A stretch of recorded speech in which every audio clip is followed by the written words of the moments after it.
Hello, welcome to the Heart of the Piano YouTube channel. I'm Bob Rose. Welcome to part 3 of our ongoing series on the most common mistakes that non-professional amateur pianists make. So generally, pretty much most of these videos in this series is on mistakes that people make that other teachers don't really teach about. I think I have a relatively unique approach with this, and it works. It really does work with my students. So getting on with it. This is what the number 3 one is.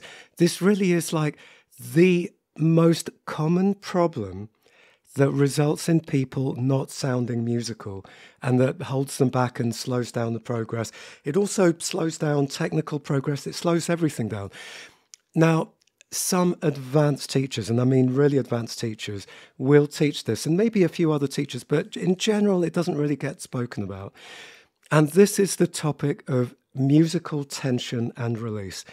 And when it is taught, it can be taught, I think, in a maybe overly analytical, intellectual way. And it's really important to realize that for me, for the way that I teach, which works, musical tension and release is something that we feel in our bodies, mostly in our chest. And this is, I think, what people are talking about when they say play from the heart, play from the heart, play with emotion. It really boils down to this feeling of playing, being aware of musical tension and release in the chest. Now, there's this word that I might bring up quite a lot. I've spoken about it in previous videos. The word is intraception. This is the opposite of extraception. So intraception, extraception is the awareness of everything going on outside of the body. It's the external world. Intraception is the physical, raw, felt sense and experience of the physical sensations inside the body. And it's important to realize this is not thinking about inside the body. These are the raw, direct physical sensations before they turn into thoughts, before it gets categorized and analyzed and labeled. Because I know that not all my students are into the heart, just play from the heart. You know, it's very difficult to say play emotionally, play from the heart. A lot of the time people are like, what does that mean? But actually, when I talk about intraception of the chest, this is something that most people can then immediately go, okay, that's a tangible thing. So intraception, it's the direct physical, raw awareness of sensations in the chest. Now, bear in mind that it's very, very normal in the beginning for people to be really bad at this. Anyway, I'll go on and sort of explain the basics of this a little bit. What I'm doing in this video, I'm going to look at the recent Trinity initial piano grade. So this is sort of relatively beginner level. And I'm going to look at a piece in here called Always With Me from the film Spirited Away, which is a beautiful film, one of the Studio Ghibli, however you pronounce it. And then after that, I'm going to show you how this applies to a Chopin nocturne. So we're going to go from sort of relatively beginner level to something a bit more advanced. And I'm going to show you how this is incredibly useful to have like a conscious intellectual awareness of this, and how we can turn that into an instinctive, how that can help us with our instinctive, much more intuitive musical approach. So, musical tension and release. There are, I think we can boil it down to at least 4 levels. There's more, but for the moment, for this video, I'm going to simplify it and I'm going to talk about it on 4 different levels. So if you think about melodies and music as basically coming from the human voice, and as a lot of people like to say, the human voice was the first musical instrument that ever existed. So all musical instruments, to some degree, are basically mimicking the human voice to some degree. Now, when we sing higher, there's more tension. It gets more difficult to sing as we go up. So let's say I'm looking at this tune, this Always With Me from Spirited Away. We've got...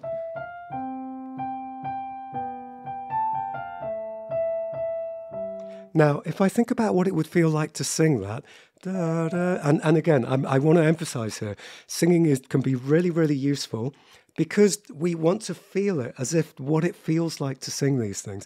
And it doesn't matter how well you sing. And so for that reason, in a way, I almost deliberately cultivate a kind of a really bad way of singing.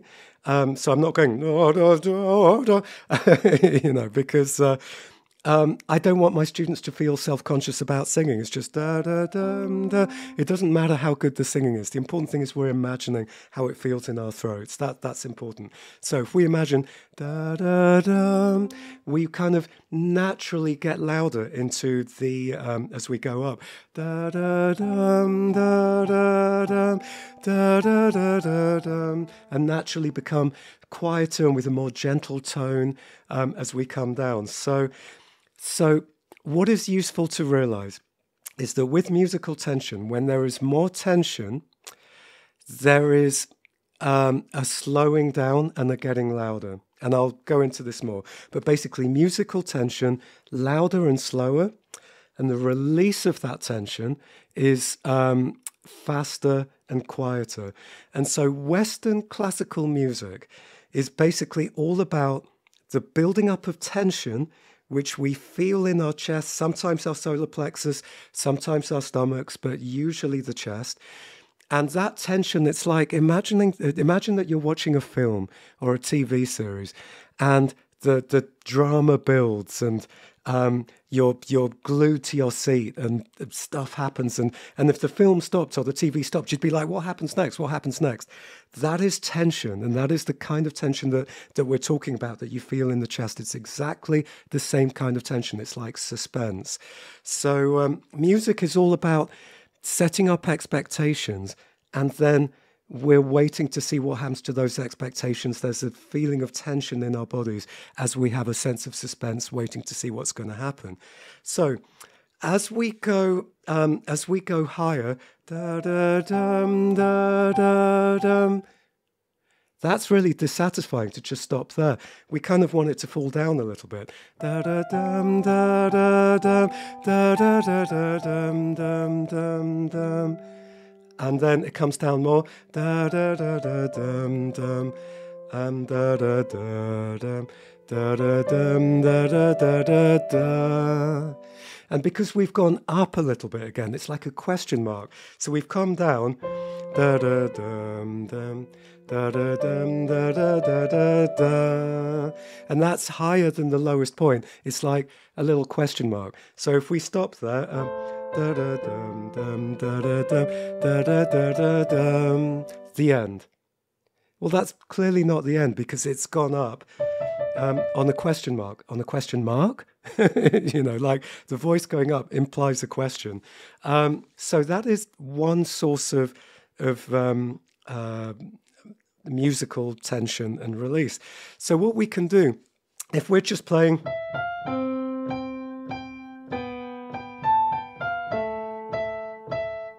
where there is no tension and release, what that's like, I joke with my students, and I can't remember if I've mentioned it in previous videos. There was a psychologist called B.F. Skinner, and he did work with rats in cages, and he was basically furthering the work of Pavlov and conditioned responses. You know Pavlov from his dogs. And every time the dogs heard the bell, they would salivate because they associated the sound of the bell with the reward, which was food. So they salivated because the bell was associated with food. So Skinner and his rats in cages, he basically had levers, and the rats could be conditioned to press levers in all kinds of clever sequences in order to get specific rewards or to avoid punishments. Like sometimes their cages were electrocuted, electrified, whatever. And so if there was an electric shock in the cage, the rats could learn to avoid the shock by pressing certain levers in certain orders. I don't condone this, by the way, but this is just the research that was done. So, and more importantly, they'd get sugary treats, or sometimes even stimulation into certain parts of the brain to do with reward. Again, don't condone all this kind of thing with animals, but this is the research that was done. So, so the rats were conditioned to press levers in certain orders to get rewards. And I joke with my students, you don't want to be like the rat in the cage going, I'm pressing all the correct levers, I'm pressing these levers. Oh, punishment there because I pressed the slightly wrong note. Oh, must try harder to press the correct levers. I've pressed the correct lever. Correct lever. Yes, I pressed all the correct levers, and the dopamine goes in the brain. And I go, yes. Like I give myself a pat on the head. The teacher goes, yes, you played all the correct notes. This is not how we want to play. And actually, this really deserves a video of its own about this being one of the most common mistakes that non-professionals make, which is basically the dopamine. Dopamine is the chemical in the brain that basically rewards. It's the reward when we feel that we've been successful, that something's gone well. We get this chemical. We feel good, and we don't want to play the piano led by that kind of reward seeking, where I go, yes, I played all the correct notes. A lot of you, I'm sure, will recognize yourself in that. This is one of the most common mistakes, but this series of the most common mistakes that people make is less psychological in nature and more about the tangible things. And so tension and release is very much a tangible thing. In many ways, it's the opposite of this lever pressing, have I pressed all the correct levers? So what I can do is, in a contrived way, when we go up, I can go louder and slow down. And then I'm about to go down. I can go quieter and faster. And then... And already that sounds more musical. It's contrived. It's not yet interoception of the chest, which feels all these things intuitively, because I could just play.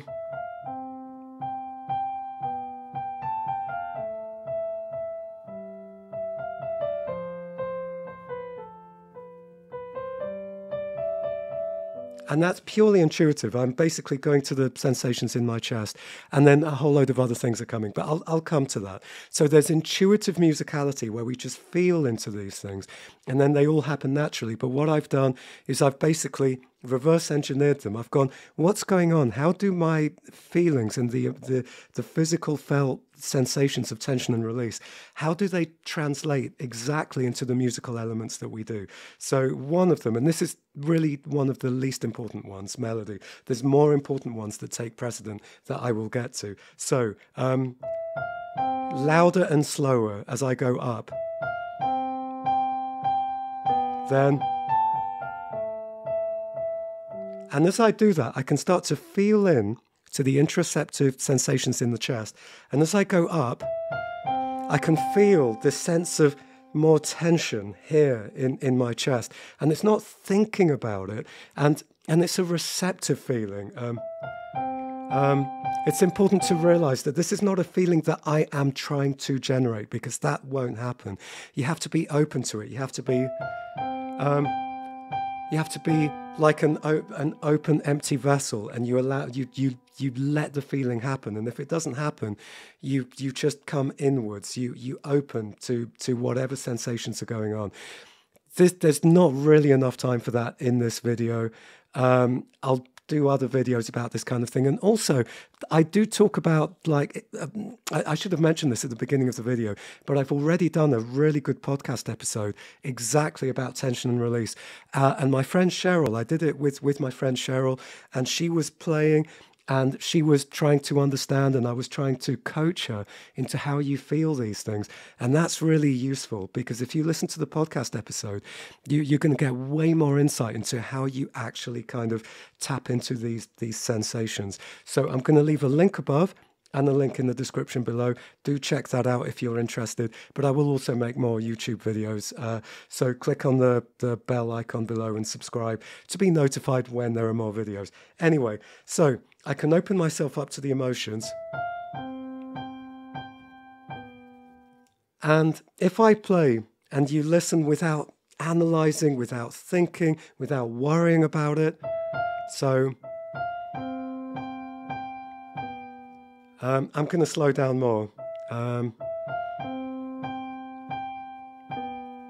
Hopefully you can feel that a little bit. It gives you physical sensations.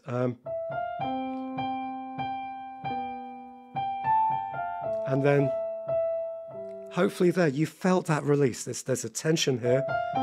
There's a tension, and then I let that go. Let me speed up more as I do that.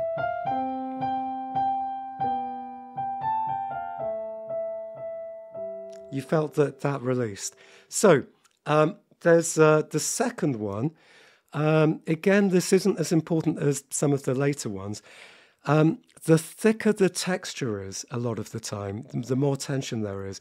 Also, timbre affects the feeling of tension and release. So if you've got low, growly textures with loads of dissonance, that's going to create tension, right? So in this piece, Always With Me, there's not much change in tension, but if I start at the beginning, we've got these very high, very open sounds. This interval is very wide. It's an interval of, what is that, a 12th? So it's very wide. It's quite high up on the piano. It's very gentle texture. So there's not much tension.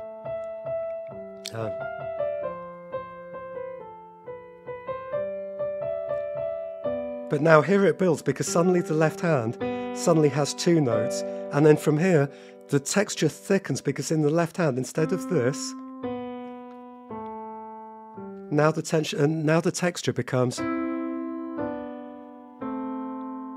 which is a richer texture. It's got slightly more tension. It's a sweet tension. So if I go from here, the texture is very simple.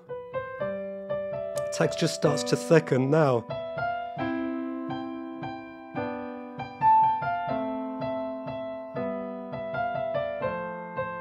And now it thins out a little bit. So if I get louder and slower when the texture thickens in the left hand, and I'll play from the beginning. So here it's fast and light, fast and light and quiet.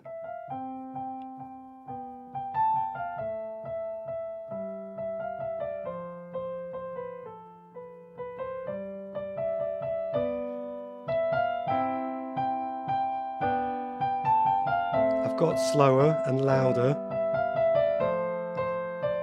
Now I go quieter and faster. That automatically makes it sound more musical, and I did it in a contrived way. Now, in many ways, there are places where that's not actually what I would do, because you have to balance. So at the moment, I've got 4 different things. If you include timbre with texture, there are 4 things. So far we've had melody, we've had texture. And it's interesting, because in the bar where the texture thickens up in the left hand, it then goes from piano, quiet, at the beginning of the piece, to forte, and it tells you play louder.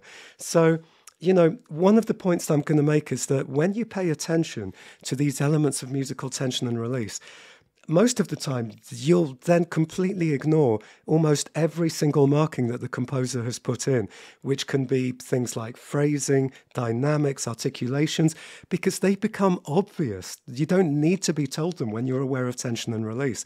And so that's another thing that I'll talk about another time. A lot of the time, teachers make students say, it says piano there, it says forte, it says do that. My approach is, why does it say that? What clue does it give us? We don't want to do it unless we understand why it does that. So when we get to the end of bar 8, and it then says forte in this piece, I'm going to go from the bar before, and then it says forte. One of the reasons for that is because the left hand thickens up and there's just a little bit more tension, and you get louder when there's more tension. That's not the only reason, but that's one of the main ones. So one of the most important sources of tension and release is non-chord tones. So basically, in Western classical music, pretty much wherever we are, a harmony is implied. So in the beginning of this piece, C major is implied. Now, how we know this is for a completely different video. I'm not going to go into how we analyze music, just that it's really useful and important. Intuition, a lot of the time, can make these things happen for us. But as you get to more and more advanced music, it really helps to understand harmony, to help us to be able to understand the tension and release. But I'll come to this in a minute. But C major is the implied harmony in bar 1.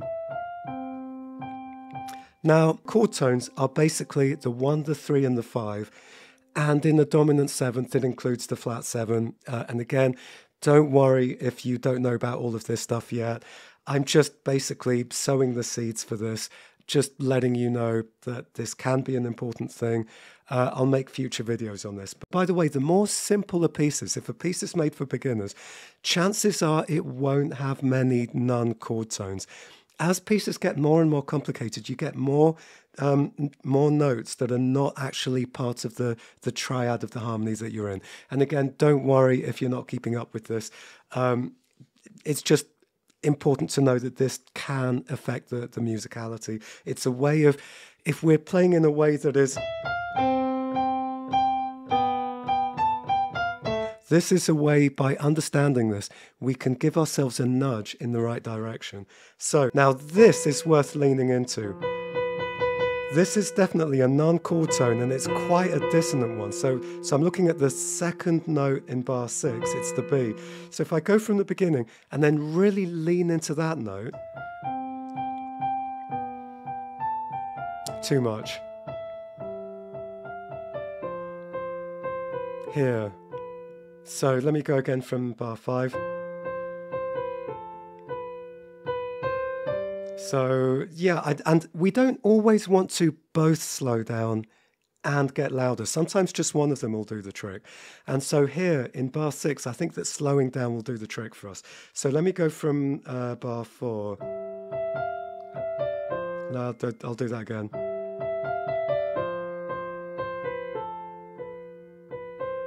So I slowed down, and could you feel how that really brought out the beautiful tension in that note? I'll go again from the beginning.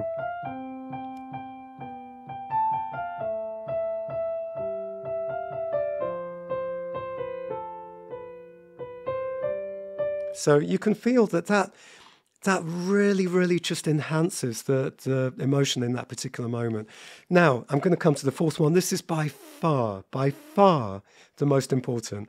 And even if you only do tension and release with this fourth element, this will immediately stop everything just making you sound like one of B.F. Skinner's rats pressing the levers. So instead of... So the fourth element is harmony. And basically, this is so strong. All of Western music is driven by the tension of the dominant wanting to resolve to the tonic. So in other words, whatever key we're in, if we're in C major, that's home. Home has no tension, and home is called the tonic. The tonic means 1 in music theory. And we're always looking for home, because home is where release is. Home is where all the tension disappears. Mostly. But yeah, let's just take that for the moment. So home is where we don't have tension.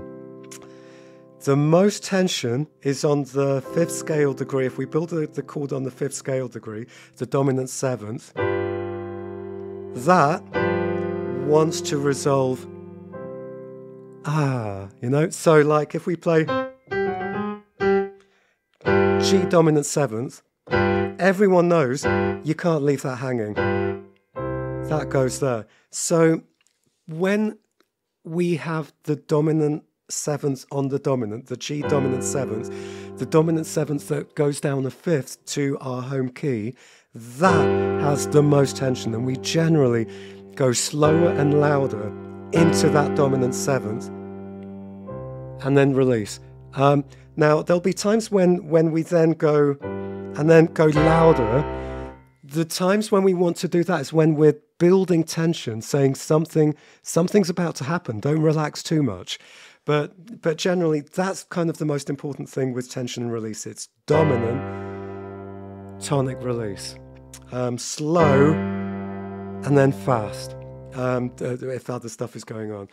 Now, the other things that create tension are if we don't know where home is. So if I start a piece with like a diminished 7th, which does not imply a key,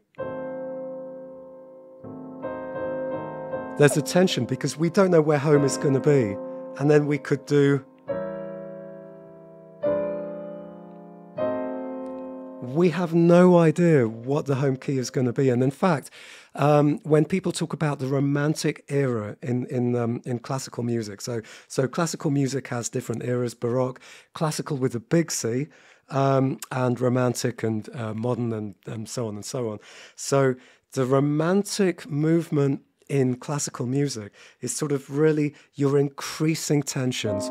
And so this is when you start to hear a lot of music starting with diminished sevenths. This is what I remember learning right at the beginning of my music degree. This is like basically classical music, understanding that the era of Romantic music 101. So if we don't know where home is, that is going to have tension.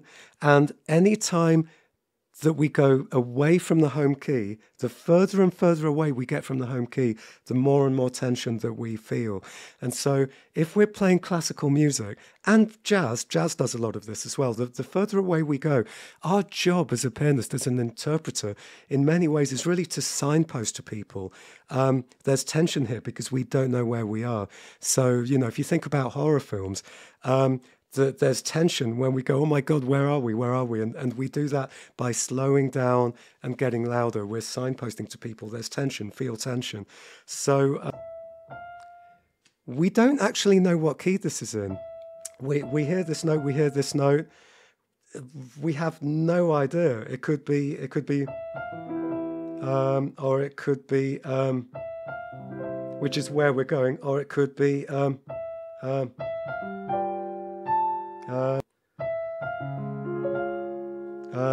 it could be a whole load of stuff, but and do you realize what I mean now? By kind of cleansing your palate, we really don't know what this could be. And so one of the ways that we want to use tension and release, when we're playing any piece of music, we want to play it as if we genuinely have no idea what's coming next, or we want our audience to feel certainly as if they don't know what's going to happen next. So if we play,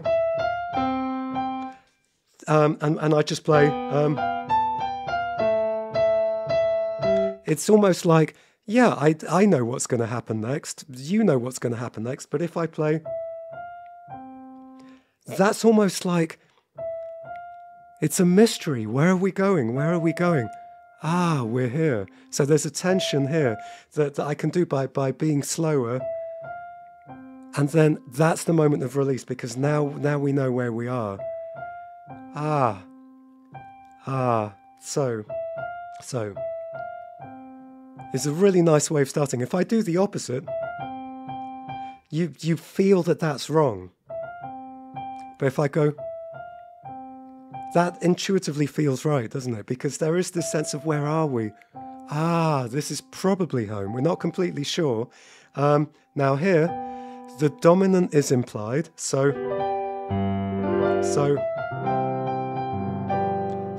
we've got release, dominant, and I can slow down there. So. And I can feel the tension. There's a delicious tension in the beginning of that second bar.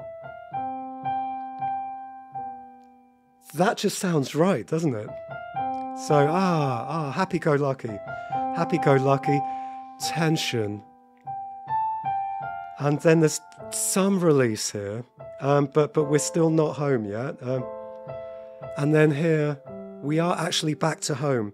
We're back to a C major. But because it's on the second inversion, the bottom note is not the root, it's not the C. There's still a little bit of tension on it, but from here, there is some release. It releases because we're now back home, but there's still some tension, so it's still slow. Now here, we're building up. When in classical music, when you hear the 4, we're on the subdominant. With F, it's the 4 of C. This usually implies that we're going to go to the dominant, which has the tension, and then we resolve. So it has tension, has a little bit of tension, because we know we're coming up to the dominant probably. So if I go from bar 4, we've got the tension of this non-chord tone, but we're building up to this. And here we can really, really slow down and get louder because we're waiting for it to resolve to the tonic. Let me play from the beginning and exaggerate that for you.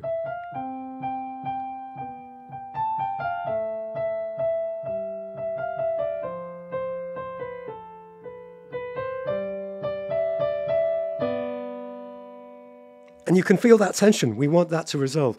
And that brings about another interesting thing, because in bar 2, I realized that when I played bar 2 that time, I didn't really bring out a lot of this tension of the dominant, because you also have to be aware of how the entire piece balances. If I bring everything out,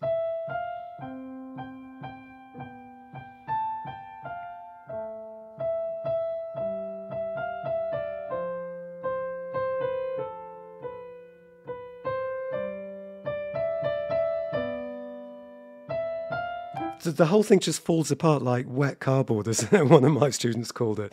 You have to think about the structure of the whole piece so that you don't milk every single thing in it. And you ask yourself, where are the most important things of tension? So if I put the important tension in bar 2, but then when I get to bar 7, don't have that tension, let me show you what that sounds like. So I'm going to put the tension here.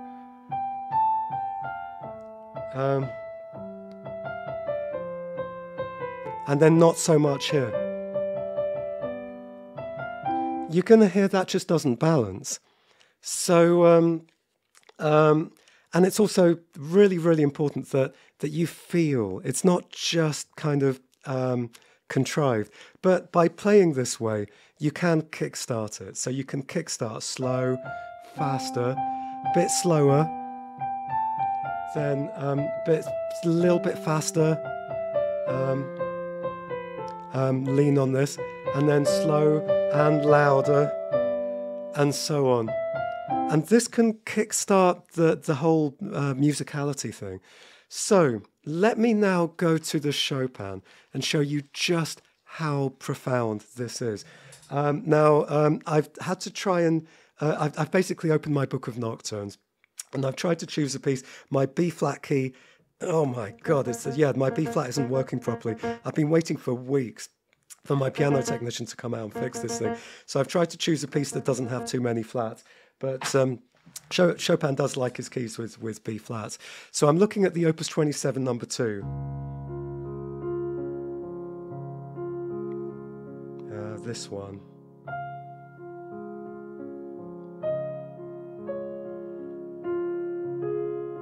So we're now going to look at this with these 4 ways of looking at tension and release. So let's start with melody. We start quite high up and then fall. Da-dum, da-dum. So for singers, the higher a note is when you're starting on it, it needs you to sing it a bit more loudly. Da. That's quite hard for me to sing that high. So, da. I'm going to try not to worry about how bad my singing is, because I want my students not to worry about it. But I want to feel, you want to know that there is that sense of, oh my God, it's a difficult note to sing. And I'm deliberately going for that note rather than the low one, because I want that sense of effort. So you're going to lean on it. And then it comes down, and then as you go up to that, you're gonna go. You lean on this one, you fall, lean on that one, and then and that note really becomes quite loud because it's quite high. Now, there is a reason why that A natural in bar 1, 2, 3, 4, 5 needs to be brought out, but we'll come to that in a moment. But for the most part, the contour of the melody is dum, dum, da, dum, da, dum, da, dum, da, da, da, da, da, da. Just if we're only looking at melody. Now, texture. I guess texture doesn't really apply that much to this, but you want to imagine say we're playing this on a violin. Da, da, dum, da, dum, da, da, dum, da, da, da, da, da, da. Now, actually, this A natural, I'd want to dig in a little bit. I'd want to dig. I am a violinist, by the way. So you want to dig in and make that note a little bit rougher. And that might be one reason. I'm imagining like a different, imagining that this melody being played by an instrument that can adjust its timbre, its color.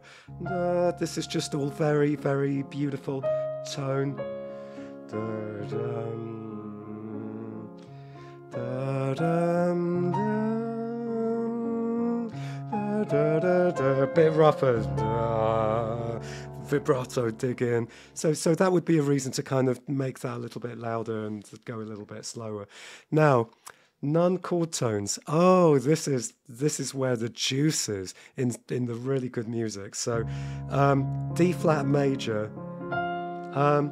The second note in the right hand is a non-chord tone on the beat, and we really want to lean into that. So we set up this very, very consonant, beautiful, just pure D flat, and then oh, that's beautiful. And so what we want to do is tension, release. So we don't want.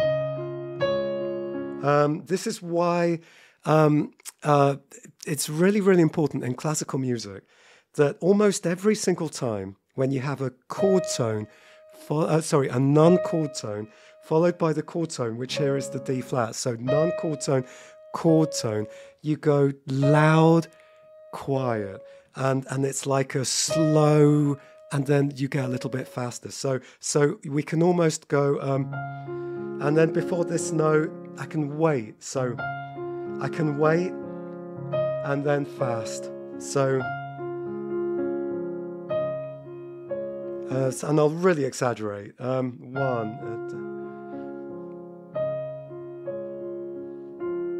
So, I mean, this is milking it. And we don't want to do this too much because then, like I said before, the whole thing falls apart like soggy cardboard. You need to have good taste and know how to do this in such a way that the entire structure of the tension and release is balanced. But going from the second bar, lean, release, chord tone, and then these are all chord tones. This is a non-chord tone, and it's the high note.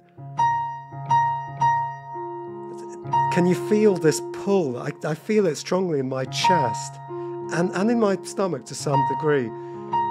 So, yeah, one really, really good way. If you don't know anything about harmony, chord tones, all this kind of stuff, there's a way that anybody can understand this because basically Western classical music, Western tonal music, it's a language that we all pick up in the same way that we all pick up the language that we're born into.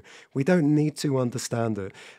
We could speak English without ever having studied it if we are born into an English family, English parents. So one way of doing this is to just play a little bit and then stop and go, is that the end? So I can go from the beginning. I'm just going to play the first beat being the first three quavers. So could that be the end? Well, I guess there's a little bit of tension. And then one way that I like to think of this, if I set up a chime, an alert, an alarm on my mobile phone, does it leave me feeling, or, So if a chime went off on the phone and it went, that would be like, So there's really not much tension in it. And if then I go to the end of the bar,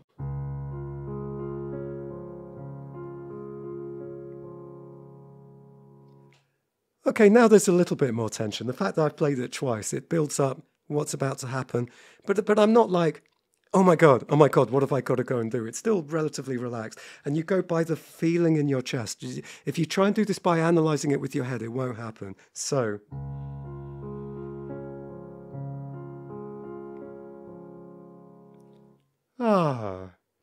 So now let's add the first note of the second bar from the first bar.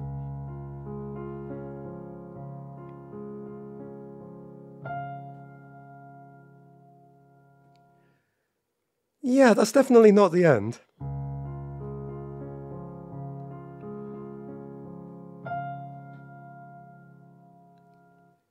There is a sense of expectation, so we do want to lean on and bring out that F.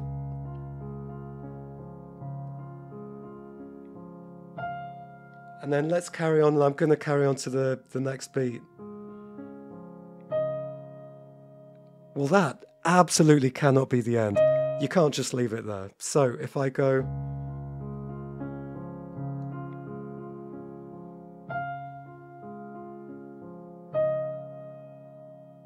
No, no, no, absolutely not. But now let me add the next note in the right hand. So from bar 2...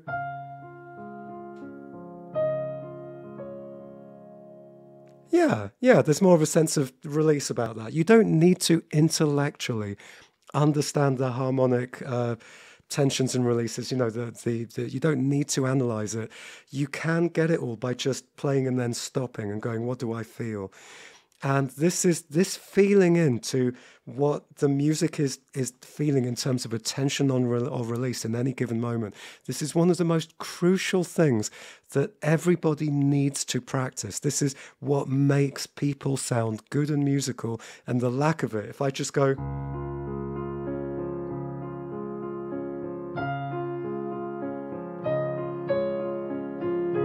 That's no tension and release, but... See, even in the very introductory bit, if I go, to me, there's a little bit of tension in there. So,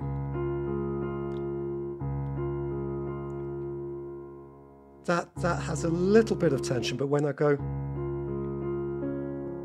that releases it. So. And I can play around for ages. Like if I was properly learning this piece, and by the way, I've never learned this piece, so I'm basically sight reading it. If I was learning it, I'd spend days and hours experimenting with all the tension and releases that I feel in all the different bits of this left hand, and how it ebbs and flows, and how the interoception of the chest and of my whole torso basically feels as I play it. This is so important. But tension. More tension, release, and this is so important. It's so important for learning this. And then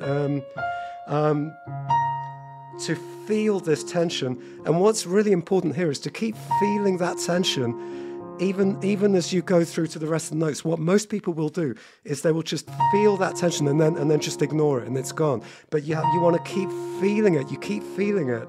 It's because it resolves to that. It's tension there. It's still here, then resolves there. So I'm going to go from bar 3. Tension, still tension, release. Tension, release, tension. This is so important. So that's just the chord tones. So important in Chopin. And then if we look at the harmonies, no tension. It's immediately obvious. Here's the key we're in, and immediately, this is the way it's set up. The texture of the left hand. It's like a calm lake. There's no ambiguity about what key we're in. It glides along. It's beautiful. It's so serene. It's so calm. This is why there's no tension. It's just obvious what key we're in. And this just emphasizes we are in this key. We're just very, very happily in this beautiful D-flat major. With the tension here comes from the non-chord tone in the right hand. The actual harmony is still very relaxed. So we don't want to lean on, if we get to bar 4, where we've got this beautiful non-chord tone of the B flat, and really milk it, it's going to be too much because the harmony hasn't changed. So let me go from the beginning and overdo it and milk it.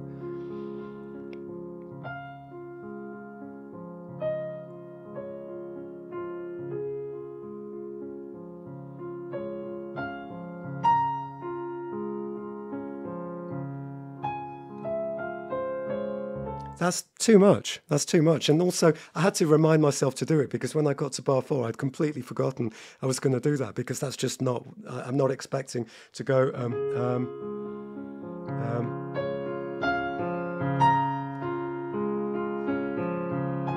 that's just not what happens there. So, yeah, we do crescendo, as Chopin points out in bar 3. We build tension, but not too much. So not too much. And then when we get to bar 4, so that's still the same.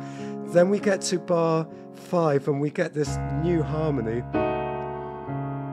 which is basically, it's basically an A diminished seventh over a D flat pedal point. Now another way of seeing this chord is it's basically an A flat dominant 7 with a flat 9, if you're thinking in jazz terms. But it's basically an A flat dominant 7 with an A natural, which really has quite a lot of dissonance. But you're putting it over the pedal tone meaning you've still got the home key main note in the left hand, but it's like you're playing the dominant chord over the top with this flat 9, which then resolves back to the tonic. Very, very common thing to do in classical music. So this dominant, this is like one of the things in classical music, in music in general, that carries the most tension. So when we get to bar 5, we then really slow down and get louder at that moment because it's the dominant. So if I go from the beginning,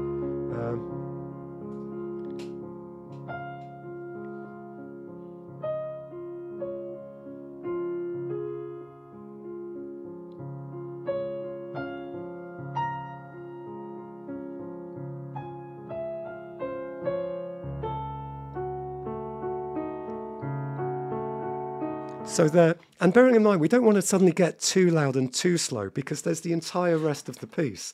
And it's quite a long piece, this one. So if we over milk it at that point, we've destroyed the potential of the really important moments of tension later on to have any power. But so from bar 4,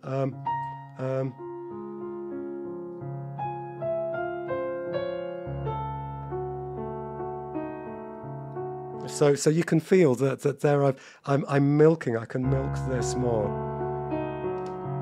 Now if I do the opposite, I'm going to try and do the opposite of as many of these things as I can do to show you that they really do work. So here, I'll start off loud and quite slow, then and then.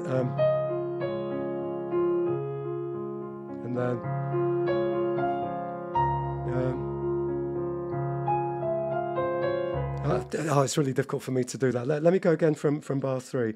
I'm going to try and basically have the tension here and release the tension in bar 5. And it's very difficult for me to go against the grain.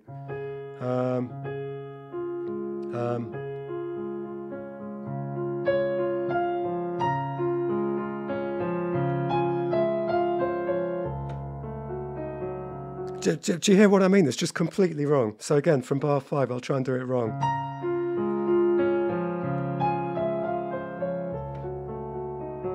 It's just the wrong way round, but if I do it here,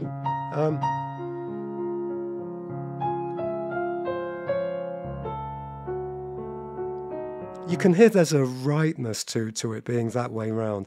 So if we are just playing,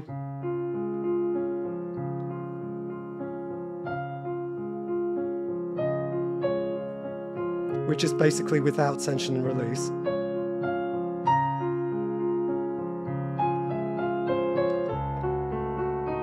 the antidote is harmonic awareness, tension when we're away from home, when we've got non-chord tones, when we're on the dominant, we slow down, we get louder. These things will, no tension. A little bit of tension here because of the melodic contour. Tension, release. Building up to the non-chord tone here, but not too much. The left hand's fine. Tension, tension, tension. Now, something else that a lot of people find really difficult in Chopin is rubato, the slowing down and speeding up. But if we just use tension and release and harmonic awareness to basically slow down, but also the not just harmonic, but the melodic contour, the chord tone. So steady speed, steady speed. Let me go again. Steady speed, and then we can slow down a bit. Bit too bashy there.